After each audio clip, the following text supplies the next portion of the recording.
Lord of the Rings is a sort of favorite for a lot of far-right and alt-right figures. Oh, it's a false flag. False flag. Yeah, false flag. Me not being upset about Donald Trump's assassination. Woke media hits an absurd new low. Democrats embrace crazy conspiracy theories, and TikTok continues to defend the indefensible.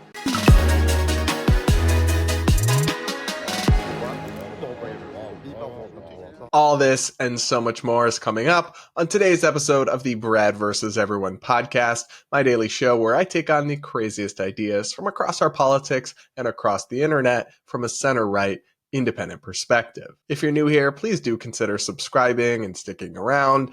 And regardless, please do hit that like button and comment with your thoughts as we go along. I do read the comments and I pick a few to respond to in every episode. Up first, we've got to talk about two crazy clips from MSNBC over the last couple of days, which has absolutely lost its mind over the new Republican vice presidential nominee, Senator JD Vance from Ohio. There are plenty of criticisms to be made of JD Vance, and frankly, I'm not a big fan of the guy myself. He's flip-flopped over a lot of things over the years and is more of a big government Republican, which is not my kind of Republican. But one thing he's not is alt-right, which refers to extreme fringe online neo-Nazis, basically. However, MSNBC basically suggested that JD Vance was alt-right when host Rachel Maddow implied that liking Lord of the Rings made him alt-right. It genuinely sounds fake, guys, but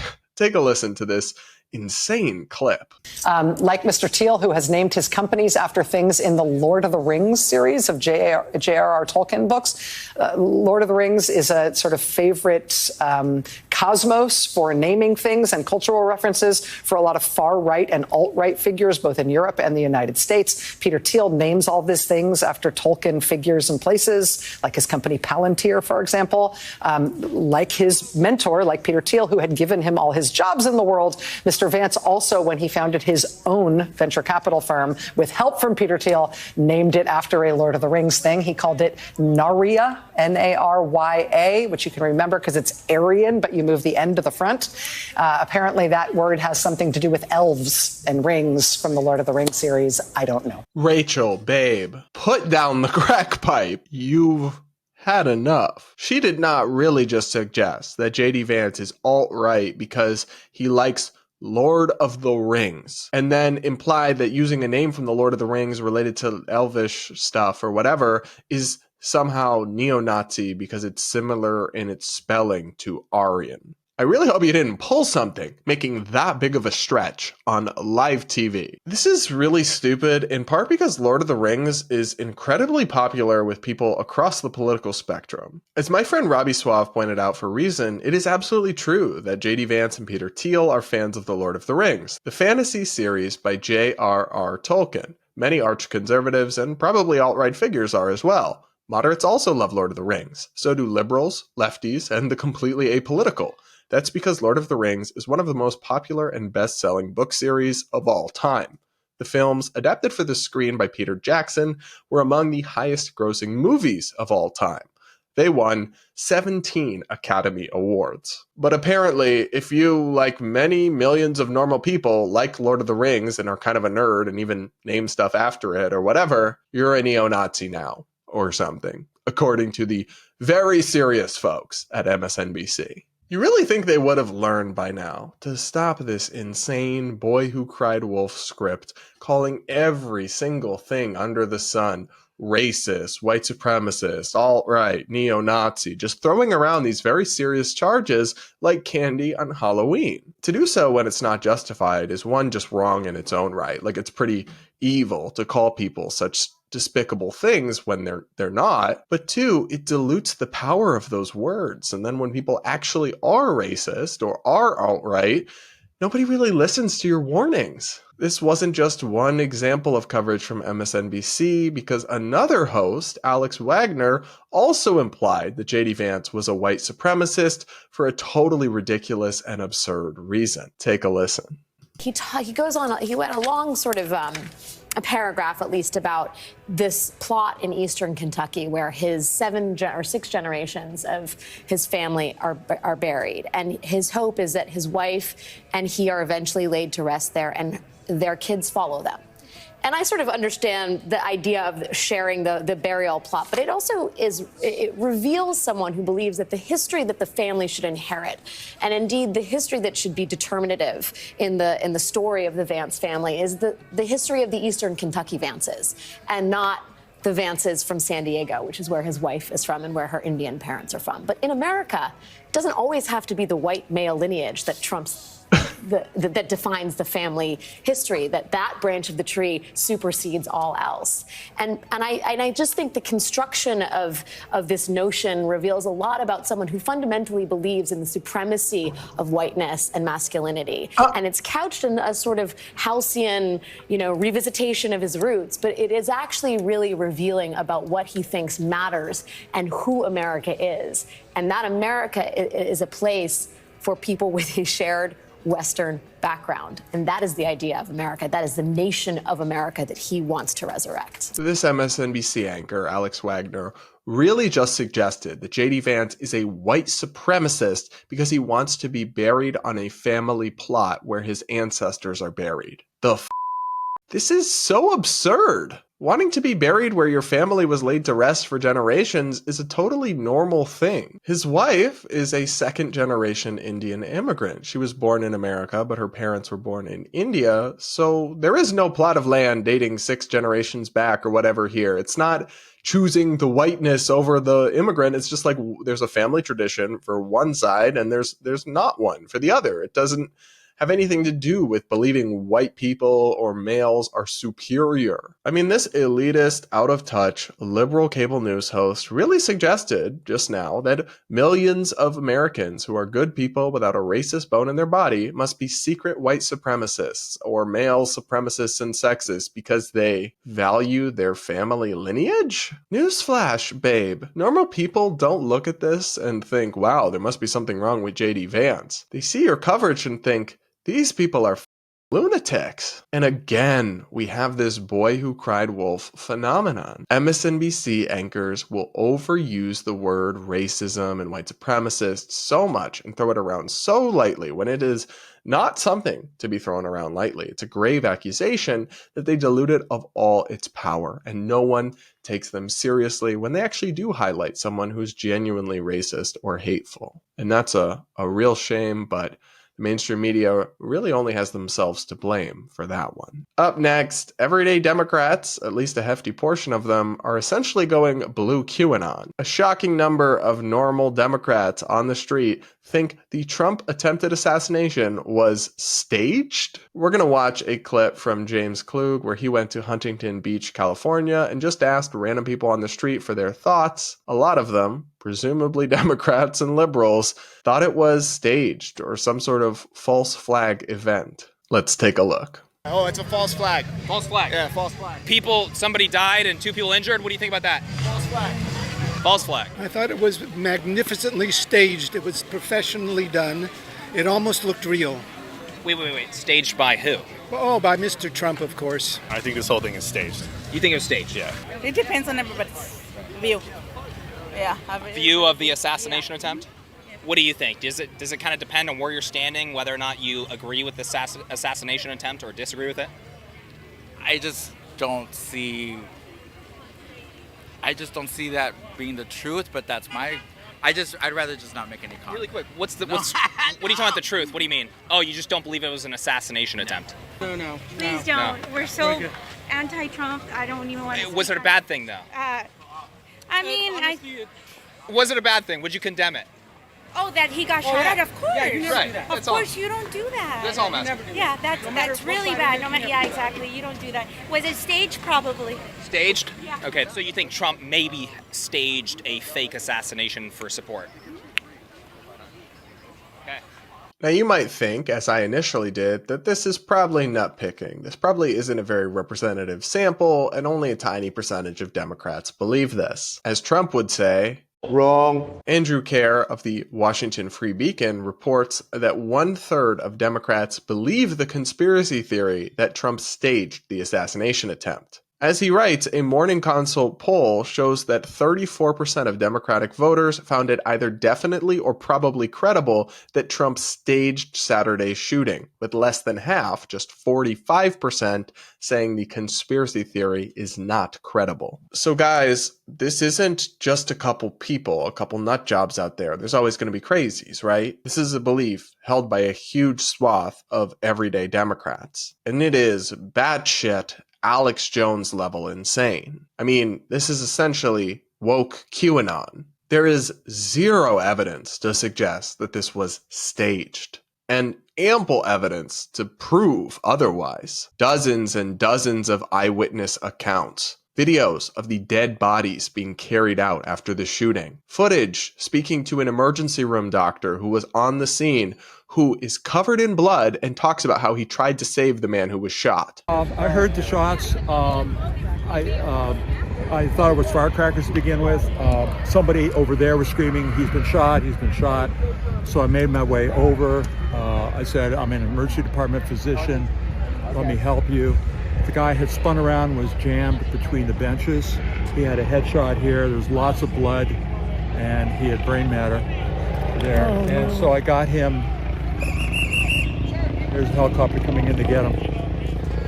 I got people there really helpful. I got him up on the bench. Shot that you saw? Then I did CPR, did chest compressions as well as I breathed for him. Photos where you can see the bullet zipping past Trump's head. I mean, there's so much evidence that this is real and that it actually happened that if you decide to believe otherwise, you're either willfully or through ignorance just ignoring it all. And it's so frustrating because these same liberals and Democrats and their media allies would, and rightly so, lambast Republicans if they engaged in such similar conspiracy theorizing, which occasionally they do. This conspiracy theory has way more popular support than, say, the QAnon crazy alt-right conspiracy theory, but we saw so much breathless media coverage about QAnon and the danger it represents, even though it's a tiny fringe, but it won't get a fraction. This theory and this madness won't get a fraction of the mainstream media coverage because it's Democrats believing the crazy thing. It's all really disturbing to me because one of the things I worry about is that in our politics, we're increasingly not just disagreeing on the issues, but living in different realities. That is not sustainable. Right now, it's the Democrats I'm talking about, yes, but people on both sides of the aisle need to be much less credulous, much less quick to believe grand conspiracies and wild theories, and instead stick to the facts and stop leaping so far ahead into fantasy land. That's just my take. You guys will have to let me know what you think in the comments below. And now it's time for Brad versus TikTok, my daily segment where I take on the craziest ideas from the Clock app. Pronoun of the day is slugs. Make sure you're subscribed if you haven't yet. Don't forget to hit that like button as we go along. And now, let's listen to yet another TikToker seemingly sympathizing with the shooter in the Trump assassination. You're sad they missed. You're sad that a man wasn't assassinated on live TV. I hate this thing where people try to make it seem like if you weren't appalled that Donald Trump got shot at, that you're just a terrible piece of shit person. Me not being upset about Donald Trump's assassination attempt doesn't mean that I want to go do it myself. The amount of times I've seen we can have different political ideologies, but you have to condemn them shooting at Trump. I don't care. Oh my God, I don't give a like that shit was funny. I'm sorry, that shit was funny. Our country has not taken shit serious at all up until this point. Why would I change that now? Why would I change it now? We're not taking abortion seriously, women's rights. We're not taking the fentanyl crisis seriously. We're not taking the overpopulation of prisons seriously. Why the fuck would I take Donald Trump getting shot at seriously? That it makes no sense. It makes no sense. That's on the bottom of my priority list. I don't care that happened. Sorry. This was not just one demonic and demented individual's ramblings, guys. This video, at the time of this recording, had 68,000 likes. So tens and tens of thousands of young, impressionable people on TikTok endorsed this sentiment. They too think it's funny that a father and volunteer firefighter was killed while using his body to shield his children from bullets. They don't care and don't condemn the fact that their political opponent nearly had his head blown off on live television. Yes, you should care. You should have basic human empathy and decency for even the people you disagree with strongly. And if you don't, you need to look in the mirror and wake up, because your moral compass is deeply broken and you've fallen into deep despair and deep depths of delusion. So let me get this straight. Because you disagree with abortion policies or prison and criminal justice policies or overdose issues, which aren't even particularly partisan or political, but because you disagree with that, you just don't care about people being murdered. You think it's funny that countless men, women, and children were traumatized by a live shooter. Again, you need to get your head checked, people. This stuff is incredibly disturbing, and I would have guessed if you told me this was going to happen and you'd asked me to, what do you think is going to be the response on TikTok? I would have said you'd have some deranged people celebrating it or saying they support it or it's funny, whatever. I wouldn't have guessed that it would be this common or that the videos would get this many likes and this much fanfare. I really wouldn't have. That's right, guys. Things are even bleaker on this app than even I thought. And that's saying something. All right, well, don't forget to hit that like button to reward my suffering through these depths of delusion. And now we'll read a few of your comments from the last episode before we wrap up for the weekend. One person writes, I'm a middle-aged woman. I work with other middle-aged women, and none of us watch The View. Who is actually watching this show? That's a very good question. I don't really know, but I think there must be some suburban, lived-out moms out there who are keeping the show afloat because they somehow still get millions of views, even though they have... Honestly, it's not even that I disagree with the opinions. It's just that they're very low quality argument and coverage of the issues. I listen to some genuinely left-wing people. I listen to Mehdi Hassan very regularly. I listen to even Hassan Piker. And they're not as bad as The View in terms of actually at least being coherent and cogent in making arguments. I think a lot of what they say is crazy, but at least they don't just obviously misstate things or fail to even comprehend the other perspective as much and as egregiously as the folks at, for example, The View. Another person says, libertarian over here with not just a septum ring, but also 2 nostril piercings, colorful hair, and tattoos, agreeing with almost everything you say, Brad. So you can't say your record is 100% anymore. My feelings are a little hurt. LOL, JK, I understand and I love you. You know, I'm sorry. I shouldn't say 100%. I try to say like 99% because I do know there are a few of you out there, especially people who were like OG goth kids, who do have this style and aren't like woke crazy people. So I apologize. Thank you for watching. And I will be sure to say 99% on my record to not unfairly stigmatize the sane people out there who do have, you know, all the nose contraptions. And honestly, I'm mostly joking about that. Like no actual hate or shade to you guys whatsoever. Another person said, Brad, did you have buccal fat surgery?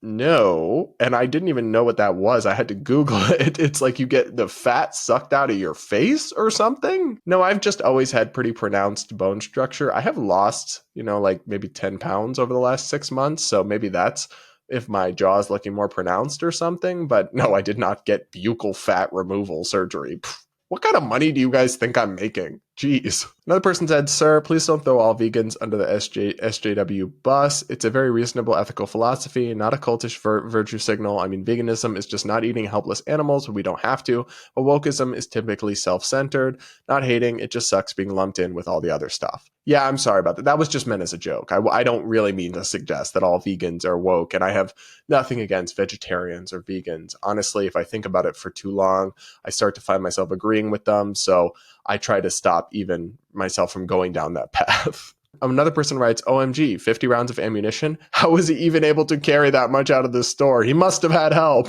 It is crazy that not even one person on that show thought to point out, like, babe, you just mean a box of bullets? When she said, oh, you bought 50 rounds. But you know what? That's what happens when you have a complete and utter echo chamber. Another person wrote a quote and said, there are so many brilliant women out there. None of them are on The View. Quote, Tim Dillon. I don't know a lot about Tim Dillon, but he seems funny. I'll need to check out more of his work. All right, guys, that's it for this episode of the Brad vs. Everyone podcast. Thanks so much for tuning in. Don't forget to hit that like button to reward my suffering through all the stupidity. Do hit subscribe if you aren't yet. And if you're listening on Apple Podcasts or Spotify or any other podcast platform, which you can do, just search Brad vs. Everyone. Do take a second to rate and review the show. It really helps. And with that, we'll talk again next week.